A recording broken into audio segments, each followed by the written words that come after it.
This is Anu Garg and you are watching World of Life. In today's video, we are going to continue our first chapter, that is the fundamental unit of life. So let's get started. In today's video, we are going to discuss the components of cell in detail. First of all, you can see the diagram of a cell. सबसे बाहर क्या है? Cell wall है, हमने पहले video में भी discuss किया था. नेक्स्ट हमारी प्लाज्मा मेम्ब्रेन है, या उसको हम शॉर्ट में पीएम भी कह सकते हैं बच्चों. उसके अंदर हमारे सेल ऑर्गेनेलीज प्रेजेंट हैं, जैसे कि वैक्यूल्स प्रेजेंट है, राइबोसोम्स प्रेजेंट है, माइटोकॉन्ड्रिया प्रेजेंट है, गोल्जी कॉम्प्लेक्स प्रेजेंट है, एंडोप्लाज्मिक रेटिकुलम प्रेजेंट है. एंड उसके अंदर हमारा क्या प्रेजेंट है? न्यूक्लियस प्रेजेंट है. न्यूक्लियस के अंदर भी कुछ न्यूक्लियर मटेरियल प्रेजेंट है. So let's discuss these all parts in brief. हम बाहर से, हमने पहले भी बात की थी कि हम अंदर की ओर जाएंगे. सबसे पहले हमारा बाहर क्या था पार्ट? हमारा सेल वॉल. सेल वॉल क्या होती है बच्चों? आउटर मोस्ट लेयर होती है किसी भी सेल की, और ये सेल प्लांट सेल के अंदर पाई जाती है. एनिमल सेल के अंदर सेल वॉल जो है वो एब्सेंट होती है. ये किसमें पाई जाती है? प्लांट सेल्स में पाई जाती है. ये कैसी होती है? रिजिड होती है, यानी कि नॉन फ्लेक्सिबल. ये फ्लेक्सिबल नहीं होती, ये थोड़ी रिजिड होती है, हार्ड होती है, अपनी शेप को इजीली चेंज नहीं करती. और ये क्या करती है? प्रोटेक्शन प्रोवाइड करती है. किसको? पीएम को. शॉर्ट में लिख रहे हैं पीएम, मतलब हमारा प्राइम मिनिस्टर नहीं है यहाँ पे. पीएम का मतलब क्या है? हमारा प्लाज्मा मेम्ब्रेन. तो ये क्या करती है? प्लांट सेल में प्रेजेंट होती है, एनिमल सेल में ये एब्सेंट होती है. उसके बाद ये रिजिड होती है, नॉन फ्लेक्सिबल होती है, प्रोटेक्शन प्रोवाइड करती है हमारे प्लाज्मा मेम्ब्रेन को. साथ ही साथ ये प्लांट सेल्स के अलावा किसमें प्रेजेंट होती है? हमारे बैक्टीरिया में और फंजाई में. ठीक है बच्चों. एक और चीज, प्लांट सेल में जो सेल वॉल होती है वो किसकी बनी होती है? सेल्यूलोज की बनी होती है. बैक्टीरियल सेल में जो प्लांट सेल वॉल प्रेजेंट होती है वो फोस्फो ग्लाइकन की बनी होती है. एंड फंजाई में जो सेल वॉल होती है वो लिपिड्स की बनी होती है. ये क्वेश्चन अक्सर एग्जाम में पूछा जाता है, तो इसको एक बार हम रिव्यू कर लेंगे. ठीक है. नेक्स्ट है हमारा, हम बाहर से अंदर की ओर आ रहे हैं, तो हमारा नेक्स्ट टॉपिक क्या होगा? प्लाज्मा मेम्ब्रेन, यानी कि PM. Plasma membrane, PM. Plasma membrane बहुत इंपॉर्टेंट पार्ट है सेल का. हर सेल में प्रेजेंट होता है, whether it is plant cell, bacterial cell, fungi cell, animal cell. हर टाइप के सेल में जो है वो पीएम जो है वो पाई जाती है. उसके बाद ये कैसी होती है? ये सेलेक्टिवली परमिएबल मेम्ब्रेन होती है. सेलेक्टिवली परमिएबल का क्या मतलब होता है? सेलेक्टिवली परमिएबल का मतलब हम समझ सकते हैं, सेलेक्टिव का मतलब सेलेक्टिव चीजें, यानी कि, और परमिएबल का मतलब होता है एंट्रेंस या आउट. सेलेक्टिवली परमिएबल का मतलब है ये सेल वॉल सिर्फ उन्हीं चीजों को अंदर आने देती है या उन्हीं चीजों को बाहर जाने देती है जिसको इसको नेसेसिटी लगती है सेल के अंदर या बाहर जाने आने की. किसी भी पर्टिकुलर चीज को, मान लो सेल के अंदर आना है, उसको भी प्लाज्मा मेम्ब्रेन की परमिशन चाहिए अंदर आने के लिए. और किसी भी चीज को सेल से बाहर जाना है, उसको भी प्लाज्मा मेम्ब्रेन की परमिशन चाहिए सेल से बाहर जाने के लिए. और ये हर चीज को परमिशन नहीं देती सेल से अंदर या बाहर आने जाने के लिए. कुछ सेलेक्टिव चीजों को ही अलाउ करती है, इसीलिए इसको क्या कहा जाता है? Selectively permeable membrane. इतना क्लियर हो गया.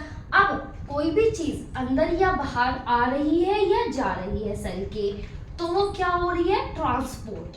हम एक कॉमन वर्ड क्या कह सकते हैं उसके लिए कि वो ट्रांसपोर्ट हो रही है, इन या फिर आउट।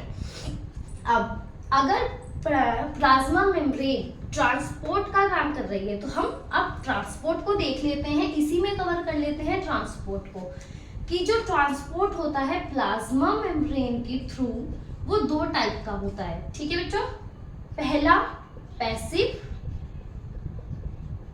एंड एक्टिव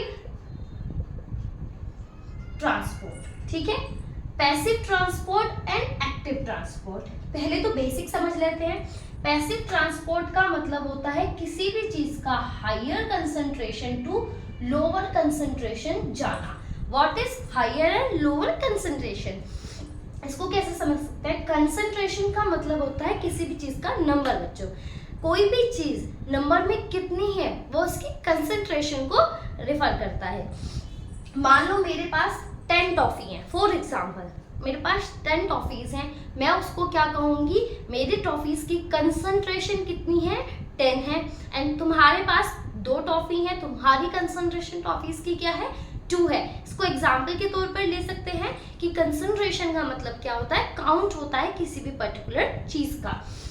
तो पैसिव ट्रांसपोर्ट का मतलब होता है कोई भी चीज ज्यादा कंसंट्रेशन से अपने ज्यादा नंबर से कम नंबर की तरफ जब मूव करती है उसको क्या कहा जाता है, पैसिव ट्रांसपोर्ट।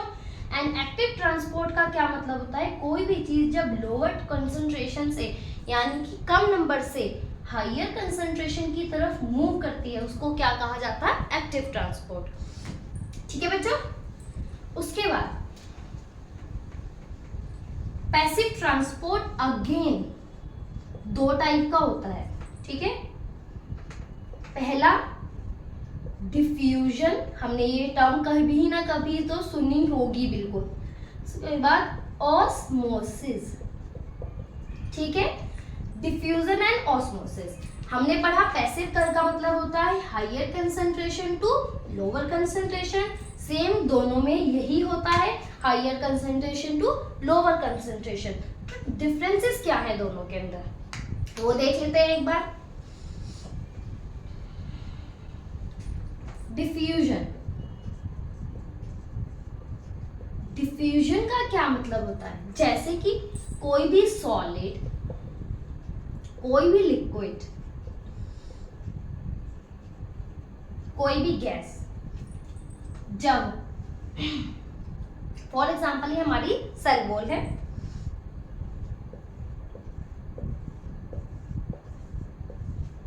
बाहर अमाउंट ज्यादा है, सॉरी अंदर अमाउंट कैसा है, कम है। Concentration to lower concentration move कर रही है, दैट इज पैसिव ट्रांसपोर्ट। अब डिफ्यूजन का क्या मतलब होता है, लोअर हायर कंसंट्रेशन टू कोई भी चीज लोअर कंसंट्रेशन आ रही है, चाहे वो सॉलिड हो, लिक्विड हो, गैस हो, उसको क्या कहा जाएगा, डिफ्यूजन कहा जाएगा। इसके लिए सेमी परमिएबल मेम्ब्रेन या सेलेक्टिवली परमिएबल मेम्ब्रेन का होना नेसेसिटी नहीं है। अगर कोई भी चीज या तो मेम्ब्रेन के बाहर आ रही है या जा रही है तब भी उसको डिफ्यूजन कहेंगे, या फिर वो चीज सेल के अंदर ही एक ही जगह से दूसरी जगह पर जा रही है उसको भी क्या कहेंगे, डिफ्यूजन ही कहेंगे। ठीक है, दूसरी चीज इसके अंदर था हमारा ऑस्मोसिस। हमें डिफ्यूजन समझ में आ गया, कोई भी चीज जब सेल से बाहर जाएगी या अंदर आएगी या सेल में से एक जगह से दूसरी जगह जाएगी उसको क्या कहेंगे, डिफ्यूजन कहेंगे। उसमें सॉलिड, लिक्विड, गैस कुछ भी आ सकता है। बट ऑस्मोसिस क्या होता है, ऑस्मोसिस में भी higher concentration to lower concentration ही जाएंगी क्योंकि it is again the type of passive transport. ठीक है, लेकिन इसके अंदर क्या होता है, हमने 2 टर्म सुनी है हमारी केमिस्ट्री में, that is solvent and solute. Solute का मतलब कोई भी चीज जो डिसॉल्व होगी, एंड सॉल्वेंट का मतलब जिस चीज के अंदर वो चीज डिसॉल्व होगी। फॉर एग्जांपल हमारे पास नमक है and a glass of water है। अगर हम वाटर को देखें तो वो सॉल्वेंट है एंड हम उसके अंदर नमक को डिसॉल्व करेंगे तो नमक क्या हो गया, हमारा सॉल्वेंट, सॉल्यूट का काम करेगा। तो इस तरीके से सॉल्यूट एंड सॉल्वेंट को समझ सकते हैं। तो ऑस्मोसिस के अंदर क्या होगा, कोई भी सेल है उसके अराउंड किसी भी चीज की कंसंट्रेशन हाई है, उसके बाहर जो भी सॉल्यूशन है, मान लो उसमें सॉल्वेंट यानी कि वाटर की कंसंट्रेशन, किसकी, वाटर की कंसंट्रेशन या सॉल्वेंट की कंसंट्रेशन हाई है और अंदर उस चीज की कंसंट्रेशन सॉल्वेंट की कम है, तो बाहर से अंदर की तरफ कोई भी चीज मूव करेगी, क्योंकि बाहर हायर कंसंट्रेशन है, अंदर लोअर कंसंट्रेशन है, वो बाहर से अंदर की तरफ आएगा, यूजुअल है, लेकिन वो क्या होगा, सॉल्वेंट होगा, वाटर होगा, तो इसको क्या कहा जाएगा, ऑस्मोसिस कहा जाएगा। ठीक है बच्चों, अगर कोई भी चीज वाटर है, फॉर एग्जाम्पल वाटर है, लेकिन वो सेल के अंदर ही एक जगह से दूसरी जगह पर मूव कर जाए, सेल की higher concentration to lower concentration, but उसने कोई भी मेम्ब्रेन को क्रॉस नहीं किया, तो उसको हम क्या कहेंगे, अगेन डिफ्यूजन ही कहेंगे, ऑस्मोसिस नहीं कहेंगे, क्योंकि ऑस्मोसिस थ्रू द मेम्ब्रेन ही होता है। कोई भी ऑस्मोसिस करने के लिए किसी भी पर्टिकुलर सॉल्वेंट मॉलिक्यूल को एक मेम्ब्रेन को कवर अप करना पड़ेगा, मेम्ब्रेन के थ्रू पास होना पड़ेगा, तभी उसको कहा जाएगा ऑस्मोसिस। अगर वो मेम्ब्रेन को पास नहीं कर रहा है तो उसको क्या कहा जाएगा, डिफ्यूजन कहा जाएगा। इतना हमें क्लियर हो गया कि what is osmosis, what is diffusion and what is passive transport. Now what is active transport. बच्चों एक्टिव ट्रांसपोर्ट का क्या मतलब था, हमने पढ़ा था, lower concentration to higher concentration कोई भी चीज जाएगी उसको क्या कहा जाएगा, एक्टिव ट्रांसपोर्ट कहा जाएगा, चाहे वो सेल के अंदर आएगी चीज या सेल से बाहर जाएगी, उसको एक्टिव ट्रांसपोर्ट कहा जाएगा। फॉर एग्जाम्पल ये कोई सेल है, बाहर कोई मॉलिक्यूल है, उसकी कंसंट्रेशन लो है एंड अंदर उसकी कंसंट्रेशन हाई है, हाई कंसंट्रेशन है अंदर, तो वो चीज लोअर टू हाई मूव कर जाएगी, यानी कि बाहर से अंदर की तरफ आ जाएगी। और अगर उसकी कंसंट्रेशन अंदर लो है एंड बाहर हाई है तो वो बाहर की तरफ मूव कर जाएगी। इसी तरीके से एक्टिव ट्रांसपोर्ट होता है। लेकिन सेल को एक्टिव ट्रांसपोर्ट को परफॉर्म करने के लिए बहुत ज़्यादा अमाउंट में एनर्जी यूटिलाइज करनी पड़ती है, एनर्जी लगती है, इसीलिए एक्टिव ट्रांसपोर्ट को क्या कहा जाता है, एनर्जी कंज्यूमिंग प्रोसेस है ये एक, इसमें सेल को बहुत ज़्यादा एनर्जी लगती है अपनी। ठीक है, नाउ हमने पूरा का पूरा इसके बारे में देख लिया, what is diffusion, what is active transport, what is passive transport, हमने सारा अपना कवर कर लिया है। अब हम कवर करेंगे हमारा nucleus. Then what is nucleus. Nucleus क्या है, सबसे पहले न्यूक्लियस को डिस्कवर किसने किया था, रॉबर्ट ब्राउन ने। सबसे पहले रॉबर्ट ब्राउन ने कहा कि सेल के अंदर एक न्यूक्लियस नाम की चीज भी प्रेजेंट होती है। ठीक है, अब न्यूक्लियस क्या होता है, इसको कहते हैं मास्टर माइंड ऑफ सेल। क्या कहते हैं बच्चों इसको, master mind of cell. Nucleus क्या है, मास्टर माइंड है, किसी भी सेल का फंक्शन या सेल का कंट्रोल कौन करता है, न्यूक्लियस कंट्रोल करता है। न्यूक्लियस मेन पार्ट है किसी भी पर्टिकुलर सेल का। अब न्यूक्लियस क्या है, फॉर एग्जाम्पल ये हमारी एक सेल है, इसके अंदर एक के अंदर मास्टर माइंड प्रेजेंट है, उसके अंदर डीएनए प्रेजेंट है। डीएनए क्या है, जेनेटिक मटेरियल है, जो कि जेनेटिक इंफॉर्मेशन यानी कि पेरेंट्स से बच्चों में क्या जाएगा, अगली जनरेशन में क्या जाएगा, उसको कैरी करता है। हमारी आईज का कलर कैसा होगा, नोज का कलर कैसा होगा, हेयर्स का कलर कैसा होगा, वो सब किसके ऊपर डिपेंड करता है, जेनेटिक मटेरियल के ऊपर डिपेंड करता है, क्योंकि जेनेटिक मटेरियल के पास ही वो सारी इंफॉर्मेशन है जो इन सब चीज़ों को कंट्रोल करेगी। सो न्यूक्लियस ये होता है। अब न्यूक्लियस की अगर हम बात कर रहे हैं तो न्यूक्लियस क्या है, डबल मेम्ब्रेन स्ट्रक्चर होता है, यानी कि न्यूक्लियस के अराउंड दो मेम्ब्रेन्स पाई जाती हैं। न्यूक्लियस कैसा होता है? Double membrane. न्यूक्लियस के अंदर दो मेम्ब्रेन्स पाई जाती हैं और वो दोनों मेम्ब्रेन्स के अराउंड कुछ इस तरह से पोर्स होते हैं। इन दोनों मेम्ब्रेन्स के अराउंड आपको दोनों मेम्ब्रेन्स के बीच में पोर्स दिखाई दे रहे हैं। ये पोर्स किस लिए होते हैं? दोनों मेम्ब्रेन्स के अराउंड कोई भी चीज न्यूक्लियस के अंदर आए या सेल के अंदर से न्यूक्लियस के अंदर आए या न्यूक्लियस के अंदर से सेल के अंदर जाए, उसके लिए परमिशन के लिए ये पोर्स जो है वो ओपन होते हैं न्यूक्लियस के अंदर। ठीक है, हमारा इतना कवर हो गया। जेनेटिक मटेरियल के बारे में एक बार बता देती हूँ कि जेनेटिक मटेरियल कौन सा प्रेजेंट होता है, that is DNA and RNA. दो तरह के जेनेटिक मटेरियल ये प्रेजेंट होते हैं। आरएनए बहुत commonly as genetic material work करता है, कुछ ही चीजों में, वायरसेस में फॉर एग्जांपल ये वर्क करता है as genetic material. Most of the cell carry DNA as their genetic material. DNA का मतलब होता है deoxy ribose nucleic acid, and इसका मतलब होता है राइबोस न्यूक्लिक एसिड। इसमें हम डीऑक्सी नहीं लगाते। ठीक है, इसके बारे में हम डिटेल में पढ़ेंगे जब हम पढ़ेंगे हमारा जेनेटिक्स। ठीक है, न्यूक्लियस भी हमारा इतना कवर हो जाता है। ठीक है बच्चों, अब हम स्टार्ट करेंगे हमारे सेल ऑर्गेनेलीज। ठीक है, सेल ऑर्गेनेलीज कौन कौन से थे?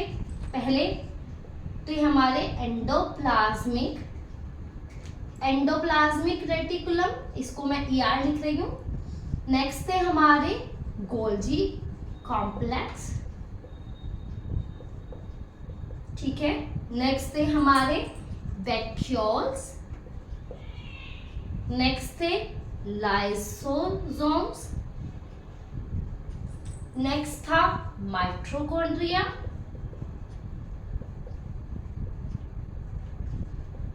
फिर था प्लास्टिड्स एंड लास्ट हमारा था राइबोसोम्स। ठीक है, अब ये हमारे सभी क्या है? सेल ऑर्गेनेलीज है। सेल के साइटोप्लाज्म, जो कि सेल के अंदर एक जेली लाइक सब्सटेंस भरा रहता है इनसाइड द प्लाज्मा मेम्ब्रेन, उसके अंदर ये सभी सेल ऑर्गेनेलीज जो हैं वो प्रेजेंट होते हैं। इनको हम वन बाय वन डिटेल में देख लेते हैं। सबसे पहले क्या है? सबसे पहले तो हम बात करेंगे कि तीन तरह के सेल ऑर्गेनेलीज पाए जाते हैं। एक सिंगल मेम्ब्रेन, जिनके अराउंड सिंगल मेम्ब्रेन होती है। एक होते हैं डबल मेम्ब्रेन, जिनके अराउंड डबल मेम्ब्रेन होती है। और एक होते हैं नो मेम्ब्रेन, कोई भी मेम्ब्रेन इनके अराउंड नहीं होती। सिंगल मेम्ब्रेन जो सेल ऑर्गेनेलीज होते हैं वो कौन से हैं? वैक्यूल्स। ठीक है, लाइसोसोम्स, ये कौन से हैं? माइटोकॉन्ड्रिया।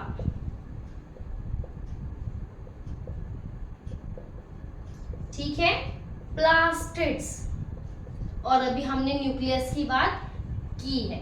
ठीक है, न्यूक्लियस भी कैसा था? डबल मेम्ब्रेन था। इसके अंदर क्या आते हैं? और गोल्जी कॉम्प्लेक्स। ठीक है, इसके अंदर क्या आते हैं? Ribosomes and centrosomes. ठीक है बच्चों, ये है हमारा एक बेसिक इसके बारे में। क्या है? Single membrane, double membrane, no membrane. Single membrane vacuoles, lysosomes, Golgi complex. Double membrane mitochondria, plastids and nucleus. हमने न्यूक्लियस की बात इसमें ऑलरेडी कर चुके हैं। No membrane, ribosomes and centrosomes. अब हम इन्हीं सारे सेल ऑर्गेनेलीज को ब्रीफ में देखने वाले हैं वन बाय वन। सबसे पहले हम बात करेंगे ER यानी कि एंडोप्लाज्मिक रेटिकुलम की। कौन है? Endoplasmic reticulum. ठीक है बच्चों, एंडोप्लाज्मिक रेटिकुलम। तो कैसा होता है एंडोप्लाज्मिक रेटिकुलम? फॉर एग्जाम्पल ये है न्यूक्लियर मेम्ब्रेन, न्यूक्लियस की बाहर वाली मेम्ब्रेन, ठीक है। इसके अराउंड एक ट्यूब लाइक स्ट्रक्चर प्रेजेंट होता है, एक नहीं बहुत सारे ट्यूब लाइक स्ट्रक्चर्स प्रेजेंट होते हैं एंड इन्हीं ट्यूब लाइक स्ट्रक्चर्स को क्या कहा जाता है? ER, endoplasmic reticulum. अब एंडोप्लाज्मिक रेटिकुलम दो टाइप का होता है, एक रफ ER, RER लिख सकते हैं इसको, एंड स्मूथ ER और वी कैन से SER। ठीक है, अब इन दोनों में डिफरेंसेस क्या होते हैं? जो रफ ER होता है, रफ से मतलब इसकी सरफेस रफ होगी, इसके पास जो बाहर की सरफेस होती है उस पर राइबोसोम्स पाए जाते हैं, इसीलिए उसको क्या कहा जाता है? Rough ER। वो रफ है due to the presence of ribosome. और जिसके अराउंड कोई भी राइबोसोम्स नहीं होते उसको कहते हैं स्मूथ ER। इसके अराउंड कोई नहीं है, इसको स्मूथ ER कहेंगे। अब दो तरह के हो गए ये ribosome, endoplasmic reticulum, rough ER and smooth ER। इनका काम क्या होता है? तो रफ ER जो होते हैं वो प्रोटीन सिंथेसिस करते हैं। रफ ER का काम होता है प्रोटीन्स बनाना। स्मूथ ER का काम होता है लिपिड्स को बनाना। ठीक है, दूसरा इनका काम होता है मैकेनिकल सपोर्ट देना सेल को। ठीक है, कोई भी चीज ट्रांसपोर्ट करना उसमें हेल्प करते हैं ये। ठीक है बच्चों, इतना हमें समझ में आ गया कि ये सभी काम protein synthesis, lipid synthesis, mechanical support देना, ट्रांसपोर्ट करवाने में हेल्प कौन करता है? एंडोप्लाज्मिक रेटिकुलम काम करता है। अब प्रोटीन्स एंड लिपिड्स जो बनते हैं इनका आगे जाकर क्या होता है? तो जो प्रोटीन्स होते हैं एंड लिपिड्स होते हैं वो मिलकर क्या बनाते हैं? प्लाज्मा मेम्ब्रेन बनाते हैं। प्लाज्मा मेम्ब्रेन किसकी बनी होती है? फोस्फोलिपिड्स की बनी होती है, यानी कि प्रोटीन्स एंड लिपिड्स की बनी होती है। आगे जाकर यही प्रोटीन्स एंड लिपिड्स जो कि एंडोप्लाज्मिक रेटिकुलम से बने वो क्या बनाएंगे? प्लाज्मा मेम्ब्रेन की फॉर्मेशन के लिए प्रोटीन्स एंड लिपिड्स प्रोवाइड करेंगे। ठीक है, अब एंडोप्लाज्मिक रेटिकुलम हो गया हमारा। नेक्स्ट है हमारा गोल्जी कॉम्प्लेक्स। तरह का स्ट्रक्चर होता है बच्चों इसका।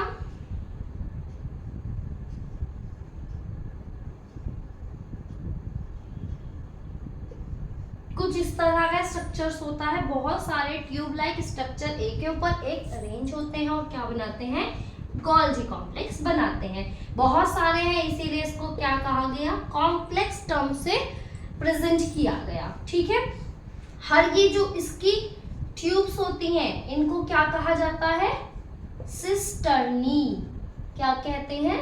सिस्टर्नी। ठीक है, अब गोल्जी कॉम्प्लेक्स का फंक्शन क्या होता है? ये हेल्प करता है किसी भी जो एंडोप्लाज्मिक रेटिकुलम था वो कुछ प्रोटीन और लिपिड्स बना रहा था, हमने अभी पढ़ा।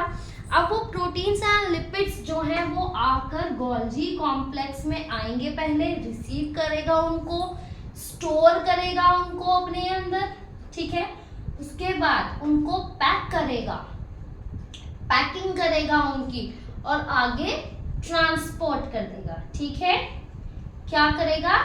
स्टोर करेगा किसी भी चीज को, उसकी पैकिंग करेगा एंड उसको ट्रांसपोर्ट कर देगा आगे। ठीक है, अब कैसे समझ सकते हैं हम गोल्जी कॉम्प्लेक्स के वर्क को? फॉर एग्जाम्पल मुझे किसी को कोई चीज कुरियर करनी है, मैं क्या करूंगी? पहले उस चीज को मार्केट से लेकर आएंगे हम, उसके बाद कुछ दिन उसको अपने घर में रखेंगे, उसके बाद उसकी पैकिंग करेंगे और उसको कुरियर कर देंगे। तो यही सेम काम क्या है? गोल्जी कॉम्प्लेक्स का है। वो कोई भी चीज एंडोप्लाज्मिक रेटिकुलम से जो प्रोटीन्स एंड लिपिड्स बने उनको लेगा, उसको स्टोर करेगा, उसको पैक करेगा एंड आगे ट्रांसफर कर देगा, ट्रांसपोर्ट कर देगा उसके फर्दर यूज के लिए। ठीक है, हमने गोल्जी कॉम्प्लेक्स के बारे में स्टडी कर लिया। अब हम आगे देखेंगे व्हाट आर लाइसोसोम्स। लाइसोसोम्स को बच्चों क्या कहा जाता है? Suicidal bags. क्या कहते हैं? Suicidal bags of the cell. Suicidal bags का क्या मतलब है? सुसाइड क्यों? सुसाइड वर्ड इसलिए आया, लाइसोसोम्स क्या करते हैं, कोई भी बैक्टीरिया या कोई भी पार्ट, फॉर एग्जाम्पल कोई पार्ट सेल का खराब हो गया और वो बाकी पार्ट्स को भी डैमेज कर सकता है, तो लाइसोसोम्स क्या करेगा, उस पार्ट को खा जाएगा ताकि वो पार्ट आगे जाकर सेल को और ज्यादा खराब ना कर सके। और कोई मान लो बैक्टीरिया एंटर कर गया सेल के अंदर और वो बहुत ज्यादा डैमेज करने लगा सेल को, उसको भी ये क्या करेगा, खा जाएगा ताकि वो सेल को डैमेज ना कर सके। और क्या हो सकता है कि सेल मान लो पूरा ही डैमेज हो गया, उसका हर पार्ट डैमेज हो गया और वो हर पार्ट डैमेज होकर और सेल्स को भी इफेक्ट करने लगेगा, सेल खराब हो जाएगा, उसके नेबरिंग सेल्स को वो इफेक्ट करने लगेगा। तो लाइसोसोम्स क्या करेगा, बस्ट हो जाएगा और पूरे ही सेल को खत्म कर देगा। इसीलिए उसको क्या कहा जाता है, सुसाइडल बैग, ताकि और सेल्स को हार्म ना हो, इसीलिए वो अपने आप ही बस्ट होकर पूरी सेल को क्या है, खत्म कर देता है। अब ऐसा क्या होता है लाइसोसोम्स के अंदर कि वो सुसाइड कर जाते हैं, किसी भी चीज को खा जाते हैं? इनके अंदर होते हैं डाइजेस्टिव एंजाइम्स। डाइजेस्टिव एंजाइम्स होने की वजह से ही जो लाइसोसोम्स है वो किसी भी पर्टिकुलर चीज को खा जाते हैं, खत्म कर देते हैं। ठीक है, लेकिन ये ऐसा हमेशा नहीं करते, जब ही करते हैं जब इनको कोई भी डेंजर साइन सामने से मिलता है अपने। नेक्स्ट है हमारे वैक्यूल्स। वैक्यूल्स क्या होते हैं? वैक्यूल्स मेनली अगर हम एक कॉमन टर्म देखें तो ये फूड को स्टोर करने के लिए या किसी भी चीज को स्टोर करने के लिए हेल्प करते हैं। कोई भी चीज सेल के पास जो है उसको स्टोर करने का काम कौन करता है? वैक्यूल्स करता है। दूसरा, ये सेल को एक शेप देने में, शेप मेंटेन करने में भी उसकी क्या करते हैं, हेल्प करते हैं। वैक्यूल्स जो है वो प्लांट सेल की कंपैरिजन में एनिमल सेल में थोड़े छोटे होते हैं, प्लांट सेल में जो है वैक्यूल्स बहुत बड़े होते हैं। ऑलमोस्ट 90% पार्ट भी कभी कभी ये सेल का ऑक्यूपाई कर लेते हैं। ठीक है, नेक्स्ट हम बात करेंगे, हमारे वैक्यूल्स कवर हो गए, गोल्जी कॉम्प्लेक्स कवर हो गया, लाइसोसोम्स देख ली। अब हम देखेंगे माइटोकॉन्ड्रिया के बारे में। Mitochondria is the power house of the cell. क्या कहते हैं इसको बच्चों? Power house of the cell. इसको power house of the cell क्यों कहते हैं? क्योंकि जो सेल के पास एनर्जी है वो एनर्जी कहाँ बनती है? माइटोकॉन्ड्रिया के अंदर बनती है। सारी की सारी एनर्जी जो सेल किसी भी फंक्शन में अपने लगाता है वो माइटोकॉन्ड्रिया के अंदर बनती है, इसीलिए माइटोकॉन्ड्रिया को कहते हैं power house of the cell. दूसरा, ये भी हमने अभी पहले भी देखा था, ये एक डबल मेम्ब्रेन बाउंड ऑर्गेनेली है। इसके पास 2 मेम्ब्रेन्स होती हैं बच्चों। इसकी 2 मेम्ब्रेन्स किस टाइप की होती हैं? एक मेम्ब्रेन इसकी ऐसे है ये, ठीक है। दूसरी मेम्ब्रेन इसकी जो होती है उसके अंदर कुछ इनफोल्ड्स होते हैं, वो इस तरीके से अंदर की तरफ फोल्ड रहती है, अंदर की तरफ फोल्ड हुई रहती है, उसके अंदर कुछ इनफोल्डिंग्स होती हैं, ठीक है।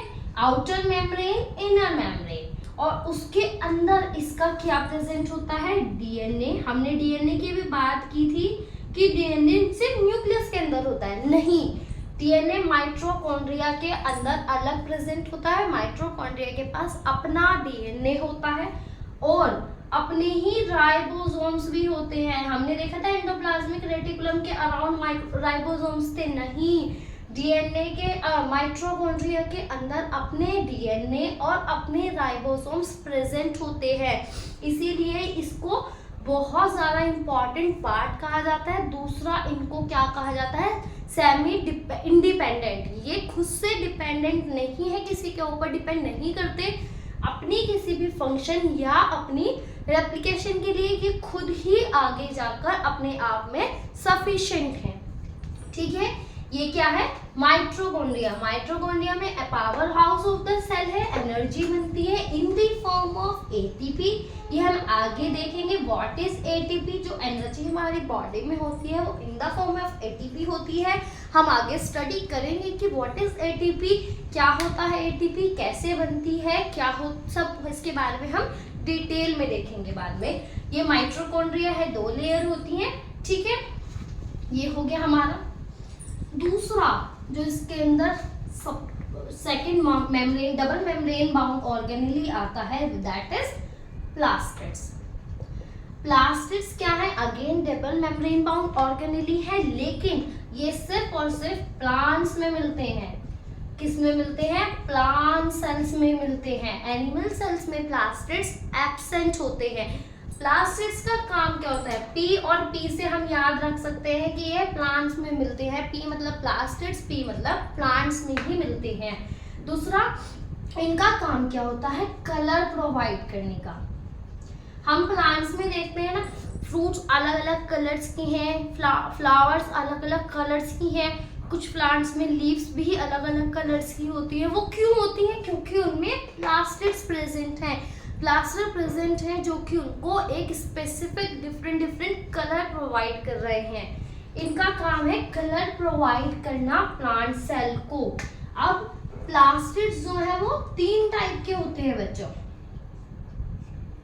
क्रोमोप्लास्ट, पहले है chromoplast, leucoplast and chloroplast. Chloroplast का नाम हमने सुना है जब हमने पहले भी एनवायरनमेंट में या ईवीएस में छोटे क्लासेस में हमने फोटोसिंथेसिस देखा है, उसके अंदर हमने क्लोरोप्लास्ट का नाम ऑलरेडी सुना हुआ है। What is chromoplast and leucoplast?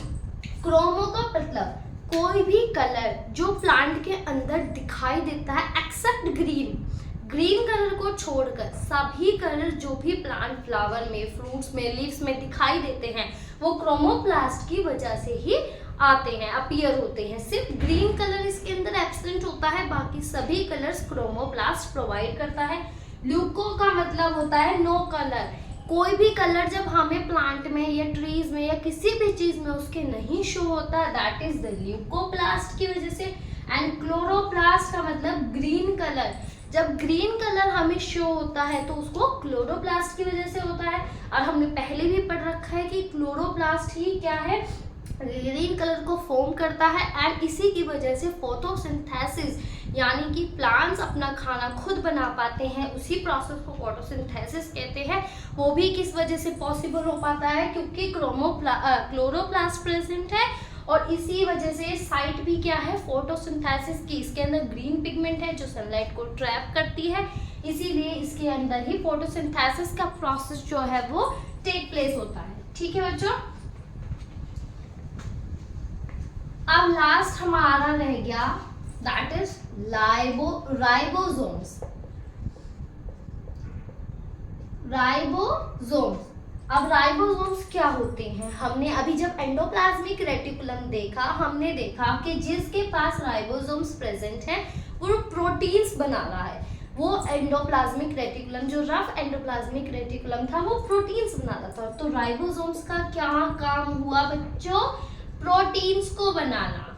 Proteins किससे बनते हैं? राइबोसोम्स की प्रेजेंस की वजह से बनते हैं। राइबोसोम्स क्या बना रहे हैं? प्रोटीन सिंथेसिस में हेल्प कर रहे हैं।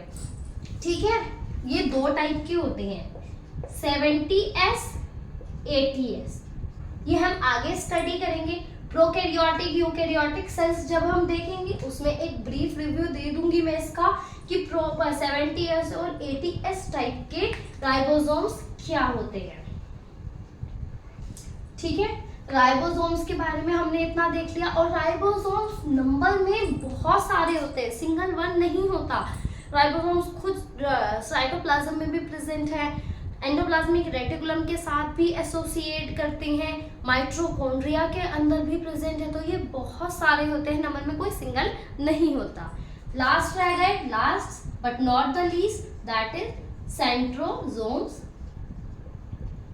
सेंट्रोसोम्स का काम होता है सेल डिवीजन में हेल्प करना, सेल को डिवाइड करने में हेल्प करते हैं सेंट्रोसोम्स। सेंट्रोसोम्स का सेल को डिवीजन में, सेल 1 से 2 बनती हैं, 2 से 4 बन जाते हैं, उसमें हेल्प कौन करता है? सेंट्रोसोम्स हेल्प करते हैं। ठीक है, अब अगर हमने सेल डिवीजन की बात कर ली है तो हम सेल डिवीजन को भी एक बार देख लेते हैं। What is cell division? जब भी कोई सेल 1 से 2 में बनेगा या 2 से ज्यादा में बनेगा तो उसको क्या कहा जाता है? सेल डिवीजन कहा जाता है। यानी कि एक सेल से बहुत सारे सेल्स जो है वो बनते हैं। हमने थ्योरी में पढ़ा था कि एक ही सेल से बहुत सारे सेल्स बनते हैं, बट किस प्रोसेस के थ्रू? सेल डिवीजन के थ्रू। अब सेल डिवीजन कैसे होता है? 2 तरह का सेल डिवीजन होता है। First is mitosis and meiosis. ठीक है बच्चों, माइटोसिस का मतलब जब कोई भी सेल 2 सेल में डिवाइड होगा उसको कहेंगे माइटोसिस। लेकिन इसके अंदर जो मटेरियल है, न्यूक्लियस का मटेरियल है, वो सेम रहेगा इन 2 सेल्स के अंदर भी। ये पेरेंट सेल है, ये इससे नए बनी डॉटर सेल है, लेकिन जो न्यूक्लियर का मटेरियल होगा, न्यूक्लियस मटेरियल होगा, वो दोनों ही सेल्स के अंदर, इनके भी, पेरेंट के भी और डॉटर सेल्स के अंदर भी सेम रहेगा। फॉर एग्जाम्पल डीएनए के अंदर कुछ क्रोमोसोम्स होते हैं, वो हम आगे स्टडी करेंगे, बट अभी एग्जाम्पल के लिए समझ लेते हैं कि मान लो इसके अंदर हमारे 12 क्रोमोसोम्स हैं, लेकिन जब ये डिवाइड करेगा इसको भी ये 12 क्रोमोसोम्स देगा, इसको भी एक क्रोमोसोम्स 12 ही देगा। अब आप कहेंगे 12 कैसे दे देगा जब उसके पास खुद 12 है, ये तो 24 हो जाएंगे। तो कैसे?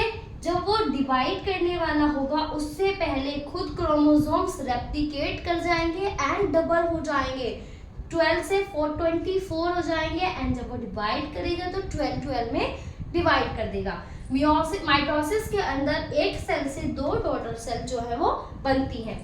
What is meiosis? इसमें भी सेल तो डिवाइड होगा, 2 में नहीं 4 डॉटर सेल में जो सेल है वो डिवाइड कर जाएगा। अब इसको कैसे समझ सकते हैं? मान लो इसमें भी न्यूक्लियस के मटेरियल में क्रोमोसोम्स का नंबर 12 था, बट इसमें जो आगे डॉटर सेल्स बनेंगी उनको ये क्रोमोसोम का नंबर 6666 देगा। अब कैसे 66 देगा? क्योंकि वही हम देखें, ये भी 12 है, ये भी 12 है, टोटल कितना हो गया? 24। अब वही बात आ गई, 12 थे तो 24 कैसे हो गए? कैसे हो गए? खुद इसने अपने पहले क्रोमोसोम्स को डबल किया एंड देन डिवाइड किया एंड 6666 में डिस्ट्रीब्यूट कर दिया in their daughter cell. Meiosis में 4 डॉटर सेल बनती हैं, माइटोसिस में हमेशा 2 डॉटर सेल्स बनती हैं। अब मियोसिस और माइटोसिस होंगे कहाँ? माइटोसिस हमेशा होगा, फॉर एग्जाम्पल कोई चोट लग जाती है, यहाँ से कोई चोट लग गई, हाथ पे कोई चोट लग गई, और हाथ की उस स्किन को हील करने के लिए जो नए सेल्स बनेंगे, नए टिश्यूज बनेंगे, वो सेम क्रोमोसोम नंबर के साथ बनेंगे और उसको क्या कहा जाएगा? माइटोसिस कहा जाएगा। और कोई भी जब गैमेट्स बनते हैं, यानी कि पेरेंट्स से जब न्यूबॉर्न बेबी डेवलप होते हैं, गैमेट्स के थ्रू होते हैं, रिप्रोडक्शन के थ्रू होते हैं, उसमें जो गैमेट्स बनते हैं उनको मियोसिस कहा जाता है। उसमें जो क्रोमोसोम का नंबर होता है वो हाफ हो जाता है इन द डॉटर सेल। सो हमने हमारे सेल ऑर्गेनेलीज भी कवर कर लिए हैं, हमने हमारी plasma membrane, cell wall, nucleus सब इसमें कवर कर लिया है, एंड अगेन हमने इसमें सेल डिवीजन का भी एक बेसिक रिव्यू देख लिया है।